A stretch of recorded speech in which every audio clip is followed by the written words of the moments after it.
This is Tools to Grow. This is where we give you some sleepers for Week 14. So, start us off, Mr. Florio. I'm going with Marquez Valdez-Scantling here, MVS on Green Bay. And before their bye, he had 19 targets in their 2 prior games, 10 and 9. So consistent volume like that. Look, you see here, he's a great downfield threat. We know that. We've always known that about MVS. But the volume is what has my attention now, because Green Bay, without Robert Tonyan and with other pieces banged up, they've been searching for someone outside of Devontae Adams in this passing game, and it seems like the answer's been right in front of their face this whole time. They didn't get Odell like we thought they would, and since that point, MVS was like, you don't need OBJ, you have MVS, I got you, and he's been playing really good football. He has been playing good football, and it would be nice if we could settle on another receiver there besides Devontae Adams. That's been the hard part the last couple of years, not being able to figure out whom.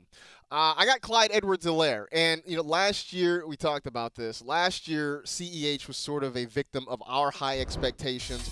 This year, we lowered our expectations, and we've still been disappointed by what we have gotten out of Clyde Edwards-Helaire. But the matchup is really good. The Raiders have struggled, and it was last year against the Raiders where CEH had one of his biggest games. In fact, the only 2 rushing touchdown game of his career came against the Raiders last season, so things seem to be aligning. I know it's still a little bit worrisome because Darrell Williams hasn't completely gone away in that offense, but this feels like it could be a decent CEH game. Who else do you have as a sleeper this week?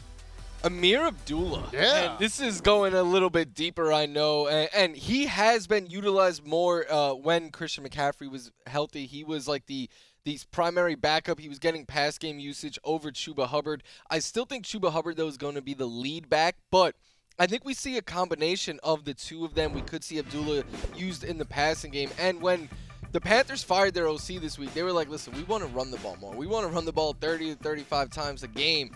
I don't think that's just going to be Chuba Hubbard carrying that load. Obviously, Cam Newton will run a good amount, but I think Amir Abdullah could sneakily see like 10 to 12 touches this week. So in a good matchup against the Falcons, I think that makes him a sleeper. Amir Abdullah is one of those guys who just keeps popping up on rosters, and you're like, oh, he's still in the league. That's cool. 2015 was a long time. Long time ago. Man, tell me about it. Well, speaking of a long time ago, once upon a time, Laquan Treadwell was a first-round pick for the Minnesota Vikings. He has bounced around since then.